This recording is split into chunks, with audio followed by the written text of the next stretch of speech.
I'm Ramsey the loud one. I'm Jesse the short one. Put us both into one, we are. Lots of noise, always too fast, lots of laughs. Here's our podcast, the loud and short of it. Hi, and welcome to Loud and Short of It. I'm Ramsey the loud one. And I'm Jesse the short one. And this week we've got a variety hour for you. We're going to go over all the news of April so far. We've got 5 topics to cover this time around. We've got video games, which will be the potentially new Bioshock. Got a lot of opinions on this. Then we've got, in politics, we've got Matt Gaetz and everything surrounding that man right now. Shout out to Matt Gaetz for making this one good. Yeah, this is going to be a good episode. Stick around for that for sure. Then we've got the Knives Out Netflix deal. Then we're going to have the Amazon Union vote as our random. It's happening here. Yes. We're bringing them all in. And then we've got, for television, we got the CNN ratings and what's going on with that. Which is very Bet you exciting. can guess before we get there what's happening with that. Exciting and funny. Fuck you, CNN. Okay, so to start with video games. Dun, dun, dun. What's going on? You All tell right. us. Video games. Bioshock 4 is potentially going to be open world due to like a job listing or whatever. But what that means is it's going to be open world. This was leaked, but now, on purpose. Just to like...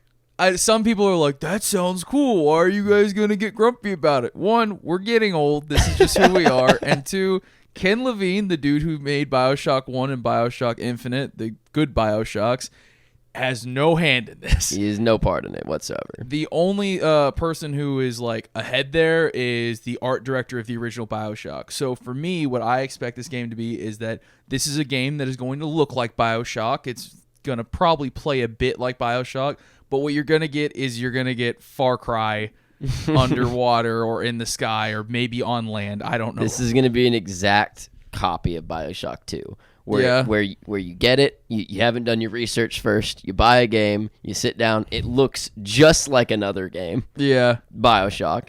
It plays very similarly, and then just something's off and fucky. Yeah. And you're like, why is this one so bad? And the story makes no sense, and I don't care about anything that's happening. Yeah. And then they're like, but it has multiplayer for no reason, and this is going to be that, but open world. See, I'm in the shamed minority if I actually like Bioshock 2. Ugh. You know why? Why? Drill go burr. Drill go burr. When I played Bioshock 1, I was like, them big daddies are neat. And then Bioshock 2 came out, they're like, you play as a big daddy. I was like, good enough. See, I recognize that I'm coming at this from just like an annoying Bioshock purist, because if Bioshock 2 was a different game... It's a stupid game. I can't remember the story. But if Bioshock 2 was a different game, if they just came out and they were like, you're an underground drill boy, I'd be like, best game ever. The multiplayer was even kind of fun for like how shitty it was. Like Really? I played a good amount of it. Did Bioshock 1 have multiplayer? No, it's a story-driven game. There's no need for the multiplayer. I need to fucking beat Bioshock 1. Yeah, it's insane I've got I got like 80% of the way through, and then I was just like, I fucking know the end of this game beat for beat. I was like, there's no point in playing through it. If you haven't played through any of the Bioshocks, play 1 and then play Infinite. They are kind of related, one narrative to an extent,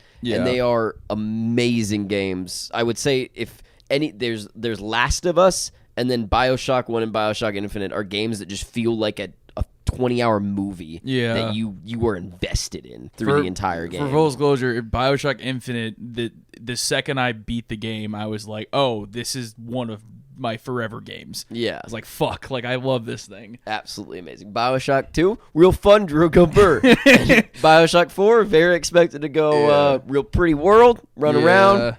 Drill go burr. It's one thing I had is that it's probably going to be very similar to Mass Effect Andromeda, because I remember when Mass Effect Andromeda was announced, it was like, oh, it's like Mass Effect 4 or whatever, and there were people like, it's not Mass Effect. Like this game is fucking dick. It was like the first one that I played like very extensively, and I was like, I can't do this shit anymore. And I went back and I played 2, and I was like, oh, this is what a good game is like. Characters interact and they don't look stupid. It is very strange in the Bioshock series that Bioshock 1 obviously is a good Bioshock, and Bioshock 2, a numbered one, dog shit. Yeah. And then Bioshock Infinite is a great one, no number. And now they're skipping 3. They're going straight to 4, and that's going to be another dog shit one. Very confusing for somebody that isn't into the Bioshock series. Yeah, I'm excited to see where it's set, and then from there, I'll just like still be casting aspersions and be like, oh, this is gonna be stupid, but at least I'll be like, well, maybe I'll play it. Like, right now, I don't give a fuck about this game. I will eat my words if Bioshock 4 comes out and it's like actually like a new, very creative place that they've envisioned. No. But I don't like. It's obvious that when Ken Levine's involved, he comes up with an entirely new, explorable, amazing world, and that world isn't just like a place. It has a story to it, and you learn about it as a history that's made up and everything. And 2 is just, it's the same place as 1, but now drill go burr. The only setting they could go to where I'd be like, okay, maybe if it was on the moon or like Mars. The coolest thing they could do if it took place on Earth. I would love that shit. Really? Yeah, what if like Comstock came down to Earth and Andrew Ryan came back up to Earth and it took place there? But then again, that could only be cool if Ken Levine had that idea and was like, I can make something out of that. And did it. If they try to do it, it's going to be the weirdest fucking thing ever. Damn it, Bioshock. Get Ken Levine back. Make a 4th game. Yeah. That game, this shit was done. Did you play the DLC or whatever? Yeah. Bioshock? Does it have to do with Bioshock 1 a lot? Yeah, it's kind of cool. It gives like a little. It gives more of a connection between Infinite and 1. Yeah. Well, maybe one day I'll beat Bioshock 1. Maybe Bioshock 4 won't be asked. But I think we said what we can about video games. This is like the 17th fucking time we've talked about Bioshock. We've talked about Bioshock almost as much as we've talked about The Last of Us. I do have to throw out, Ken Levine has been working on a new game. He started his own video game company. He's been working on that since like 2014, 2015. Yeah. So eventually that's what we're going to talk about, and then we're going to be very excited. Yeah, we're like, a good game. But for now, no. Stinky doo-doo. Yeah. And then speaking of stinky doo-doo, let's talk about a stinky doo-doo head. Matt Gaetz. Mr. Gaetz. Mr. Gaetz. And if you refer back to about 3 different episodes, Ramsey, no knowledge of this, was like, Matt Gaetz is my least favorite congressman. He's like, I hate his guts. Matt Gaetz was the perfect amount of slimy and a mega bitch. I had to watch a lot of like hearings for like social media, and like they would be like talking about like, okay, there's like obvious privacy issues and things that were pertinent that are definitely issues, and then Matt Gaetz would just be like, why'd you rig the election? Why you spread misinformation against conservatives? And Mark Zuckerberg would look back at him and be like, how do you have a job? Because he's from Florida. That's fair. So basically this story came out about two weeks ago. And it's just every day another diamond pops about this story. It is insanity. So I'm going to go through it bit by bit so you know what's going on with Matt Gaetz and all of his things. Mm-hmm. 2 weeks ago, Matt Gaetz says he may not run again and he's going to take a TV deal. and then that's how you know he did some exactly. shit. That day everyone's like, ooh, maybe there's going to be some weird polling coming out that Matt Gaetz was going to lose his seat anyways. But that same day, it comes out that there's an investigation into Matt Gaetz for sex trafficking minors. Jesus. Same day. Classic Matt. Then the next day, both Fox News and One America News, like crazier than Fox News people, their CEOs came out and they were like, we are not offering jobs to Matt Gaetz. We have never talked to Matt Gaetz. We don't want him to work here. Bro, the best shit was like the actual quote was like, Matt Gaetz has had 0 conversations with higher ups at Fox. And I was like, damn, he's emailing interns. Like, get me in, please. That is, they burned that bridge so fast and did not let Matt Gaetz get across it. Then Matt Gaetz finds his other bridge, Tucker Carlson, an old friend of his. And he goes on his show and just immediately starts talking about how none of this is true and he's being extorted for money. Yeah. Which I don't have the time during this podcast to get into it. There is not an unlikely chance that he was being extorted. Like, it's very, very likely that somebody found out about this investigation and tried to use that knowledge, which they had a lot of knowledge on it, to extort him for a lot of money. Yeah. Now, if all of that turns out to be true, that doesn't negate that Matt Gaetz did the things. He was just also being extorted Matt for those Gaetz things. is trying to capitalize on conservatives not being able to focus on 2 things at once. Exactly. Yeah, he was playing the look at this hand, look at this hand.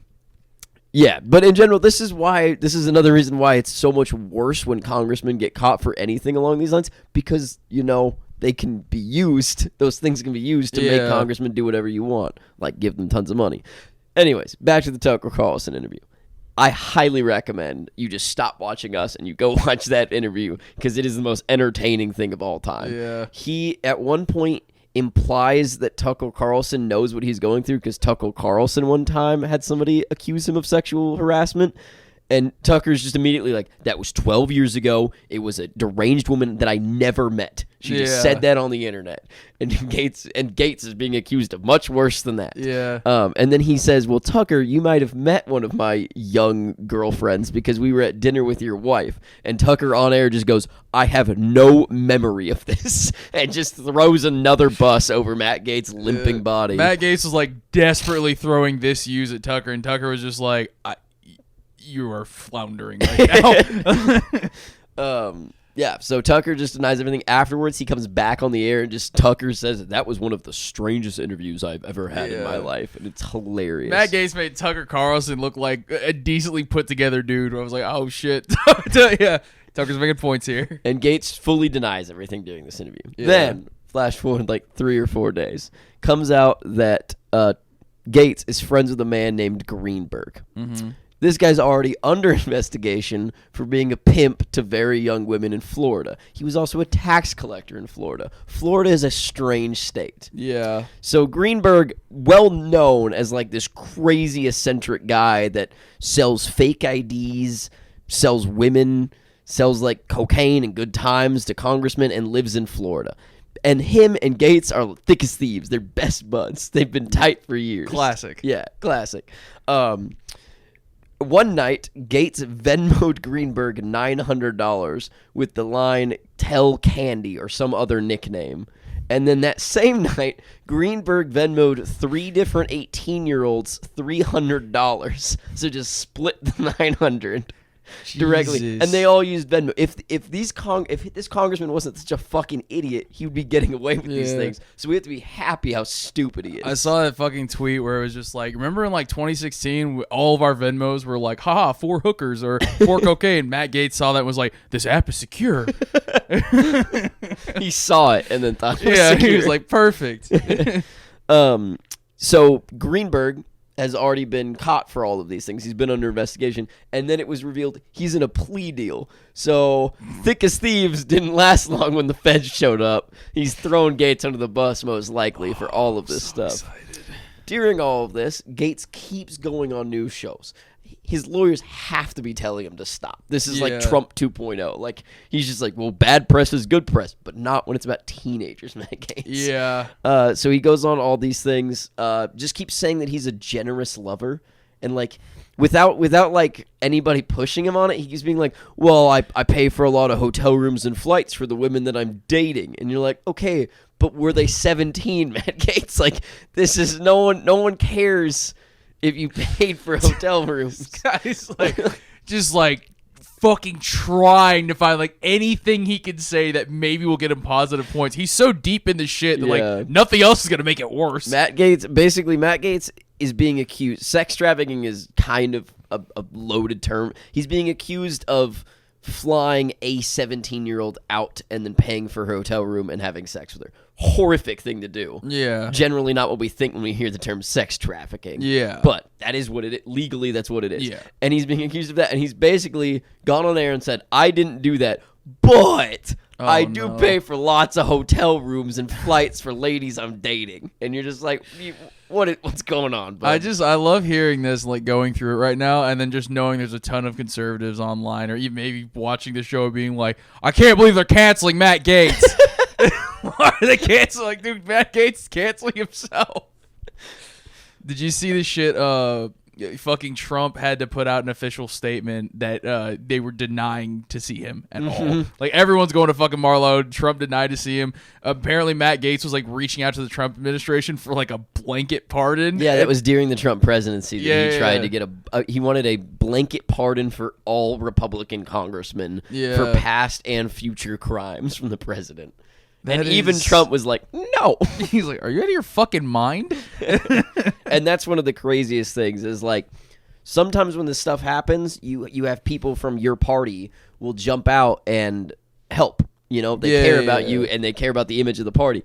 But no one, Matt Gaetz is like Ted Cruz. Republicans don't fucking like this guy. No. Multiple congressmen and aides of congressmen have come out and said that Matt Gaetz showed them nudes on the House floor. Jesus. While they're voting on things like Medicare for all, Matt Gaetz is like full ass shitty college guy being like, look at these titties. Yeah. And then just no one likes him. No one's coming out for him. That's the thing, though. It is just like Ted Cruz, because like you had that fucking generation of like post-Trump people who saw Trump get in office and were like, oh, I can do this. And it was like, you can't do this. This is lightning in a bottle, and like, you're a shitty, horrible person, but there's no fire to you. You're boring as shit. Yeah. Fuck Matt Gaetz. I'm not glad that this happened because there were victims involved, but I am glad to see him fucking drown in slow motion. Yeah, I'm excited to just watch this story slowly unfold because it won't stop getting crazier.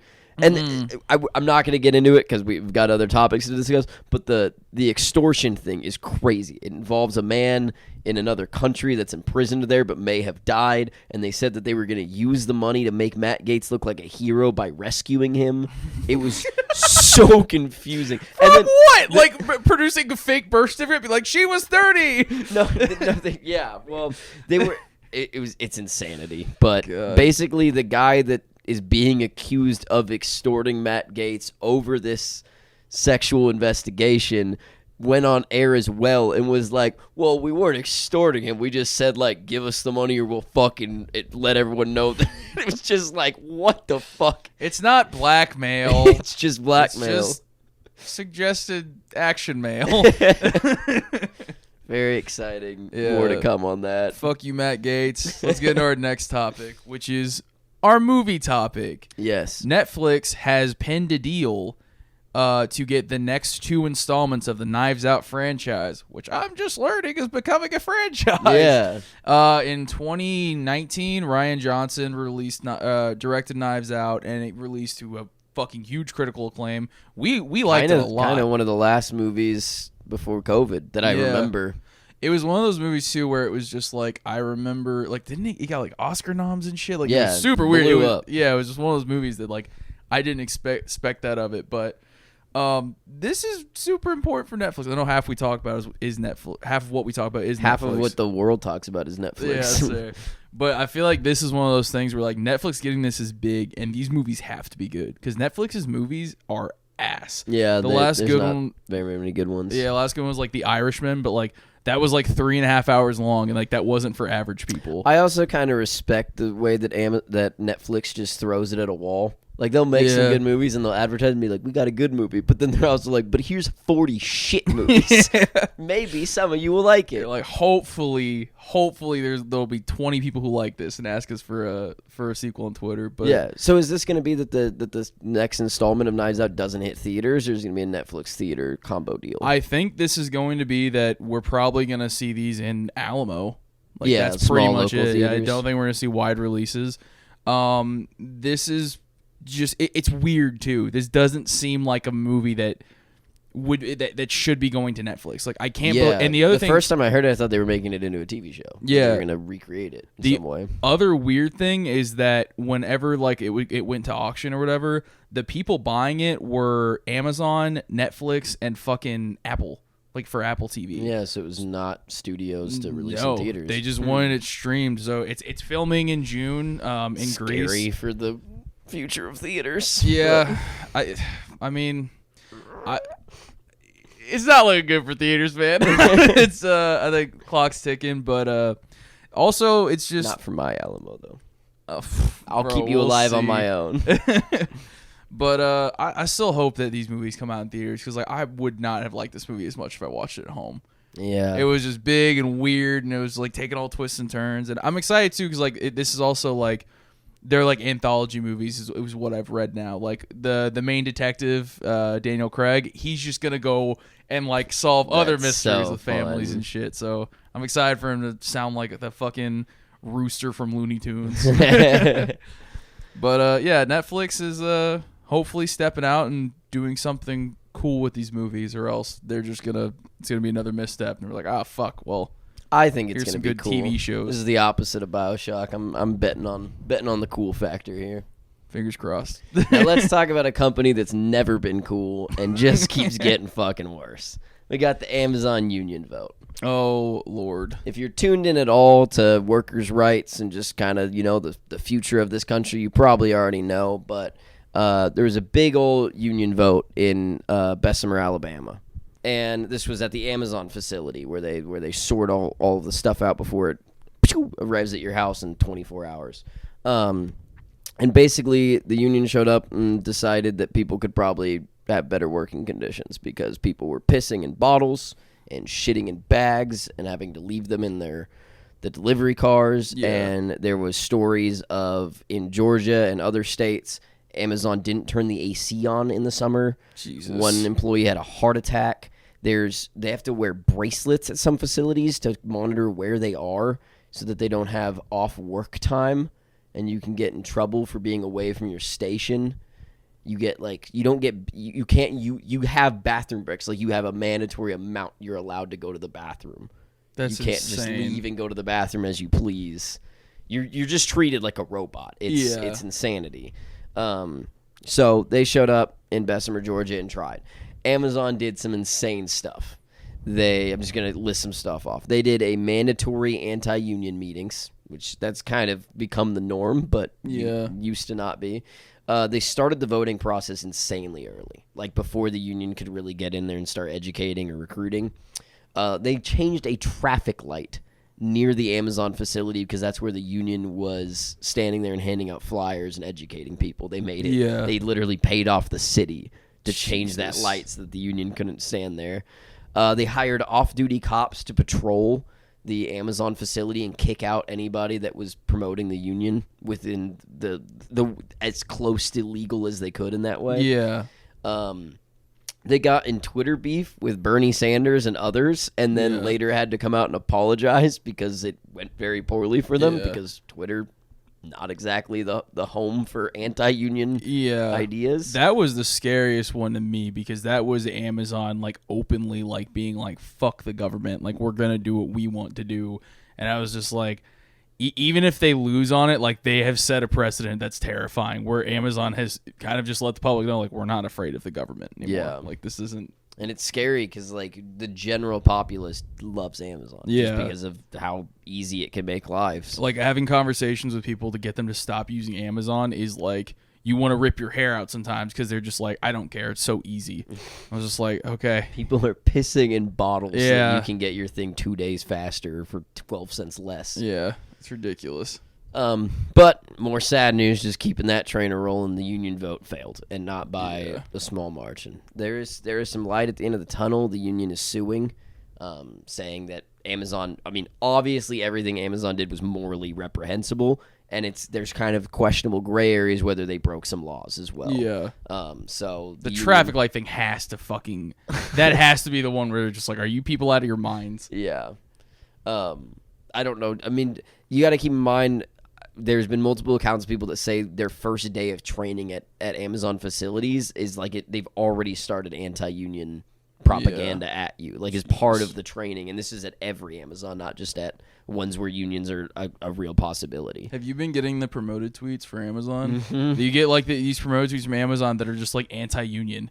And it's just like insane. 'Cause I'm just like, because you got to think like these do not apply to us. Like, we don't really shop at Amazon, but for some reason they're just like, I'm worried about how many people are seeing this shit. It's now. also insane because like none of this is necessary. Like, Jeff Bezos and Amazon, Jeff Bezos would still be the richest man in the world, and Amazon would still be the biggest and fastest growing company in the entire world if they treated their workers with respect. If they doubled the amount of people doing deliveries, you could still get your packages in 2 days, and drivers wouldn't be shitting in buckets. Yeah. And it would cut into their profit margins 1%, and they would still be making insane amounts of money. This kind of made sense. It never morally makes sense. But when Amazon was starting up, they could try to, like, they had to keep their profit margin as slim as they fucking could and invest it back into themselves over and over and over again to beat out everyone else and to destroy small local companies and to beat over Walmart and everything else. But it's over now. Amazon's won, and this is kind of just, they're going to set the precedent. What is going to happen is Amazon is going to be the biggest company in the world unless a drastic shift happens in American government. Yeah. And they're going to employ, within the next 10 years, potentially tens of millions of Americans. Yeah. And they're either going to treat them well or they're going to treat them terribly. I think the biggest thing is, like, without the government input, there's no way they're going to not treat them terribly. Because the thing is, like, with Amazon, they've seen their actions against their employees as a slip. Like, we see it's a slippery slope. Look at what we're allowing them to get away with. Look at what they're getting away with and how they're exploiting people and being so shitty. But on the other side of that, they think that's what's going to happen to them probably. Because they're like, we cannot stop our cash flow. We can't slow it down. It doesn't, like, Jeff Bezos isn't, or anyone, no Amazon exec is thinking, like, oh, okay, well, yeah, it would barely cut into our profit margins. They were just like, because the thing is, like, our concept of barely cutting their profit margins is like, if these people lose like $100,000 a year, they're like, that's insane to them, even though they're all fucking like, if they paid a cent in federal income tax. Yeah, it's just like they see the slippery slope as like, well, we're gonna lose everything because they're just like, their greed has like fully corrupted their fucking minds. It's insane. Yeah. And just on that note, if anybody out there isn't anti-Amazon or is somehow anti-union, I just like to point out Amazon warehouse jobs of the 2020s. This is what our grandparents did. This is an assembly line. That's the new thing. Assembly lines have moved overseas. Those jobs hardly exist in America anymore. It's oil jobs and it's Amazon warehouse jobs. That's going to be where the predominant amount of blue-collar workers work. And now they're getting $15 an hour, but you, depending on where you are, that still can't feed a family. If you worked for the Ford company and you had a union job with Ford, you could get yourself a house, you could send your kids to college, and your wife didn't even have to work. That's just how it worked back then. And that was because of unions and because our government intervened and helped workers out.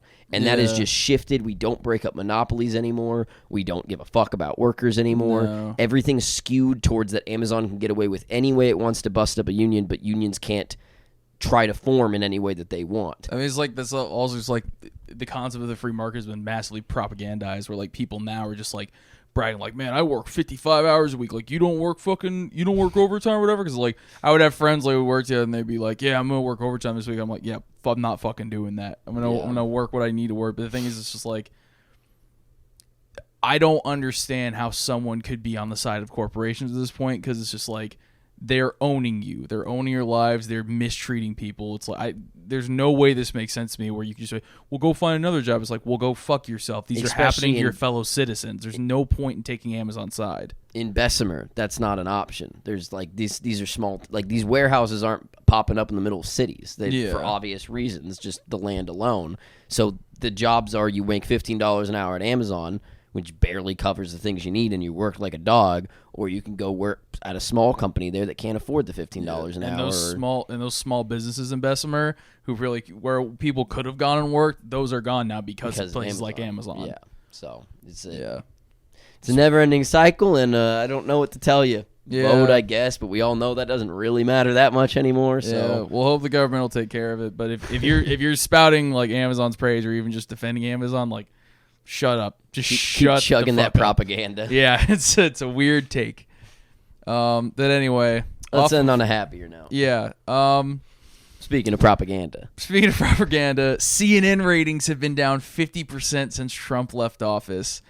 November 4th, to Inauguration Day, CNN averaged 2.5 million primetime viewers, but since President Biden took office, they've averaged only 1.6 million primetime viewers through March 15th. That's crazy. People are going back to brunch.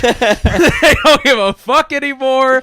They're done with it. They're just like, oh, whatever. Joe Biden's blue. He's the good guy, must be. And they're shoveling French toast mimosas down their gullet, and they turned off their TVs. It's pretty amazing because it's not just CNN either. This is CNN and MSNBC. So that group's back to brunch, and Fox News has dropped off almost the same way. Yeah. So they tried. Fox News tried to pull the Obama and have all the outrage with Biden. It just doesn't work because no one, like, trust me, we've got beef with Biden. His handling at the border right now, absolutely insanity. There's still kids in cages. He's thinking about building a damn wall. Things are fucking crazy down there. But in general, you know what Joe Biden's done? He's been a weird old man that we all knew he was going to be. He gave us all vaccines, and he gave us all $1,400. Should have been $2,000, but it's hard to stay mad about it. It's hard to be as mad about it as people were with Trump. Yeah, I also just like, it's very funny because I can just tell the way the country's going by what my dad's watching at home.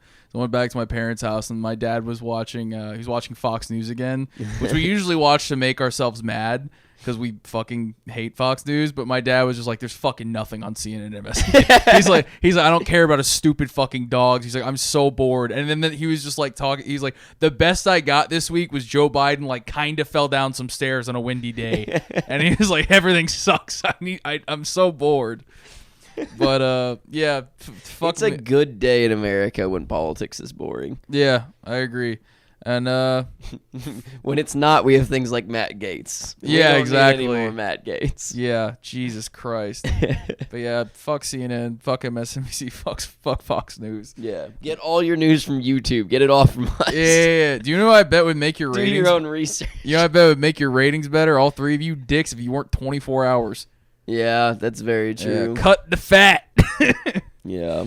Yeah, but that's all I got for television. It's nice to know the white liberals are back at lunch or at brunch. Things are going back to normal. It's nice to know that the Republican base is just not like it's only the crazies that are still angry and pissed off. It's only the election was rigged people that are still consistently consuming that stuff. Gross. Most people Biden hit office and we all went back to bed. Yeah. Which isn't good. We should be mad because he's doing terrible things. But you know. I am mad, but I'm just mad on Twitter. Yeah. Like, that's the only place to be mad anymore. You talk about politics in an angry way, like around people who like aren't very involved. They're like, we won. What do you mean? It's over. I'm like, oh my God, shut up. We didn't win. No one wins in this game. Yeah, there's no point in tweeting, talking shit about Joe Biden, even though I said I would all the time because people are just like, why are you getting so mad?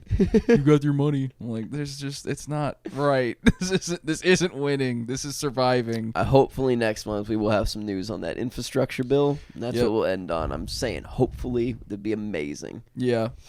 But that has been our variety hour for April. Mm-hmm. That's what month it is. Time has no meaning, but because it's so boring. It's just so fucking boring. But join us next week for a In the lab. lab. Yes. Thanks for listening.